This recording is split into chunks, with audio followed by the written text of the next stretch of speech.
Hello friends, welcome to the JEE hacks. और एक और क्वेश्चन अपने पास जेई एडवांस 2025 का। ठीक है, तो देखते हैं क्या बोल रहे हैं। क्वेश्चन में दिया हुआ है कि एक आइडियल मोनोटोमिक गैस के एन मोल्स लिए गए हैं और उस पर कुछ प्रोसेसेस अप्लाई किए हैं जो कि अपने को इस डायग्राम में दिए हुए हैं। ठीक है, सो दो एडियाबेटिक हैं और दो आइसोबैरिक प्रोसेसेस हैं। ठीक है, और वॉल्यूम वर्सेस टेम्परेचर ग्राफ दिया गया है। सो वॉल्यूम्स बता रखे हैं अपने को डब्ल्यू एक्स और वाई पे बेसिकली। ठीक है, और डब्लू पे अपने को एब्सोल्यूट टेम्परेचर पता है गैस का। ठीक है, और पूछा गया है कि कितनी हीट एब्जॉर्ब होगी एक्स वाई पाथ के लॉन्ग। ठीक है, अपन क्या कर सकते हैं यार, सबसे पहले अपने को एक्स वाई के लॉन्ग हीट एब्जॉर्ब निकालनी है। तो सबसे पहले तो यार मोनोटोमिक गैस दी हुई है, तो अपन गामा निकाल लेते हैं। ठीक है, मोनोटोमिक गैस का, क्योंकि ये एडियाबेटिक प्रोसेस है तो यूज़ तो आएगा ही अपने पास। गामा निकालने के लिए आप कोई भी मेथड यूज़ कर सकते हैं, या तो आप C P by C V से लिख सकते हैं या फिर 1+2/f से लिख सकते हैं, जहाँ पे f क्या है, डिग्री ऑफ फ्रीडम। राइट, सो इसको लिख सकते हैं अपन 1+2/, डिग्री ऑफ फ्रीडम की बात करें तो मोनोटोमिक गैस की 3 हो जाएगी। सो ये आ जाएगा 5/3। ठीक है, गामा आ गया अपने पास मोनोटोमिक गैस का। राइट, और n मोल्स लिए गए हैं। ठीक है, अब अगर बात करें अपन एक्स वाई पाथ के लूँ, सो अपने को हीट एक्सचेंज निकालनी है एक्स वाई पाथ के लूँ, तो क्यू एक्स वाई अगर अपन लिखें तो इसको अपन लिख सकते हैं फर्स्ट लॉ ऑफ थर्मोडाइनमिक्स से delta U X Y plus work done in X Y path. Right, अब डेल्टा यू कैसे लिख सकते हैं एक्स वाई पाथ के law, so X Y path basically isobaric है तो कोई दिक्कत नहीं अपने को। राइट, सो अपन लिख सकते हैं डेल्टा यू को f/2 N R delta T. Right, work done along x Y path देखें अगर अपन, आइसोबेरिक प्रोसेस है तो सिंपली पी डेल्टा वी से अपन वर्क डन लिख सकते हैं। राइट, सो वर्क डन आ जाएगा पी डेल्टा वी।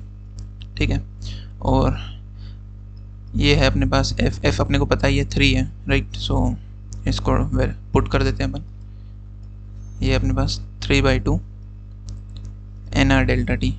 अब आइडियल गैस इक्वेशन जो होती है अपनी P V equal to N R T, फिर डेल्टा वी को अपन क्या लिख सकते हैं, और एन आर डेल्टा टी लिख सकते हैं अपन basically. Right, from ideal gas equation, तो इसको अपन डाल देते हैं एन आर डेल्टा टी, और डेल्टा टी क्या है, एक्स और वाई का टेम्परेचर डिफरेंस। राइट, सो ये हो जाएगा अपने पास 5/2 एन आर डेल्टा टी मतलब T Y minus T X. Right, ठीक है, सो ये अपने पास हीट एक्सचेंज आ रही है एक्स वाई पाथ के लॉ। अब अगर हीट एक्सचेंज लिखनी है तो अपने को चाहिए टी एक्स और टी वाई। राइट, सो अपन क्या कर सकते हैं, टी डब्ल्यू अपने को पता ही है। ठीक है, तो अपन डब्ल्यू एक्स पाथ के लॉन्ग एडियाबेटिक प्रोसेस की इक्वेशन लगा सकते हैं। राइट, क्योंकि एडियाबेटिक इवन है।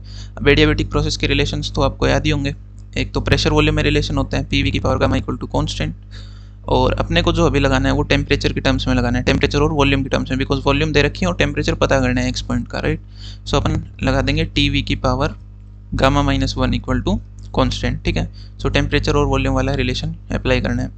सो अगर हम देखें इस पर हम लिख देते हैं along path W X. Right, so T W into V W, V W कितना दिया हुआ है अपने को, वी डब्ल्यू गिवन है 64। राइट, इसकी पावर गामा -1, गामा है 5/3, सो गामा -1 हो जाएगा अपने पास 2/3। ठीक है, तो ये 2/3 इक्वल टू टी एक्स जो कि पता करना है अपने को, इंटू वी एक्स कितना दिया हुआ अपने को 125। ठीक है, की पावर 2/3 हो जाएगा गामा -1 जो कि। ठीक है, सो यहाँ से अपने पास टी एक्स आ जाएगा यार टी डब्ल्यू की टर्म्स में। राइट, 64/125 की whole power 2/3 into T W. Right, so 64/125 क्या हो गया, 4/5 का क्यूब, और ये 3 कैंसिल हो जाएगी पावर 1/3 जो है, और इधर क्यूब आएगा जो। ठीक है, तो 4/5 का होल स्क्वायर बचेगा, यानी 16/25 बचेगा इंटू टी डब्ल्यू। राइट, सो यार टी एक्स आ गया। अब टी वाई निकालने के लिए क्या करें, सो अपने को क्या गिवन है कि जो एक्स वाई पाथ है, एक्स से वाई वाला जो प्रोसेस है, ये कैसा प्रोसेस है यार, आइसोबेरिक प्रोसेस है। ठीक है, आइसोबेरिक। अब आइसोबेरिक का मतलब क्या हो गया, प्रेशर कांस्टेंट है। सही बात है। सो अपन अगर आइडियल गैस इक्वेशन से देखें, सो अपने पास आइडियल गैस इक्वेशन होती है P V equal to N R T. Right, और प्रेशर कांस्टेंट कर दिया तो वॉल्यूम टेम्परेचर के प्रोपोर्शनल हो जाएगी, तो v/t अपना कांस्टेंट रहेगा। तो अपन लिख सकते हैं V x upon T x equal to V y upon T Y.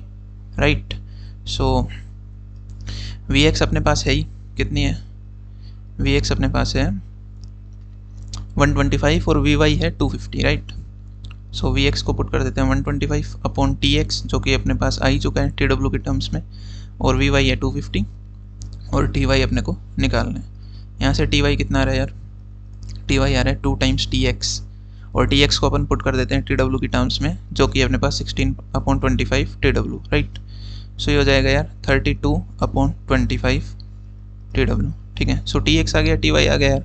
So values put कर देते हैं हीट जो अपने को निकालनी थी इसमें, तो ये हो जाएगी 5/2 एन आर, टी वाई कितना अपने पास 32/25 T W, right, minus T x की बात करें तो ये अपने पास 16/25 टी डब्ल्यू, राइट। सो ये कितना आ रहा है यार 5/2 एन आर, और 32 माइनस 16/25 टी डब्ल्यू बचेगा, तो टी डब्ल्यू इंटू 16/25 बचा, ठीक है। सो 5 से ये कैंसिल हो जाएगा 5 पे, और ये 2 से 8 पे कैंसिल, ठीक है। सो यहाँ से कितना आ रहा है यार 8/5 into N R T W, और एन आर टी डब्ल्यू अपने क्वेश्चन में दिया हुआ है, कितना दिया हुआ है 1 जूल दिया हुआ है, राइट। सो अपन डायरेक्टली पुट कर देते हैं एन आर टी डब्ल्यू कितना हो जाएगा 1, ठीक है। सो ये अपने पास आ गया 8/5 यानी कि 1.6 joule, right, heat exchange along x y. तो ये अपना आंसर आ चुका है यार, ठीक है। इतना ही था क्वेश्चन में। अब दिक्कत क्या है यार कि इन्फॉर्मेशन काफ़ी दी हुई है क्वेश्चन में। सो अगर आपको क्लैरिटी नहीं है कि आपको निकालना क्या है, सो सबसे पहले हमने क्या लिखा, हीट जो कि अपने को निकालनी है एक्स वाई पाथ के लोग, तो सबसे पहले अपन उसको प्रेशर वॉल्यूम या टेम्परेचर के टर्म्स में लेके आए, जिससे कि अपने को ये पता रहे किस किस पॉइंट पे क्या क्या वैल्यूज कैलकुलेट करनी है। अदरवाइज अगर अपन रैंडमली कुछ पे निकालने लगे तो काफ़ी टाइम लग जाएगा थर्मोडाइनमिक्स में, राइट, और उलझ के हो सकता है सवाल, पेपर के टाइम पे सोल्व भी ना हो, राइट। सो सबसे पहले क्लैरिटी होनी चाहिए कि अपने को पूछा क्या गया है और उसमें किस किस चीज़ की ज़रूरत है, बस उतना ही निकालना है अपने को थर्मोडाइनमिक्स में, राइट, क्योंकि इन्फॉर्मेशन काफ़ी ज़्यादा होती है इन सवालों में, ठीक है। सो यही था यार इस क्वेश्चन में, एंड कीप वॉचिंग। और कोई भी डाउट हो तो कमेंट सेक्शन में लिख दें यार, कोई भी सजेशन हो, ठीक है, तो आप कमेंट सेक्शन में लिख सकते हैं। And thank you friends.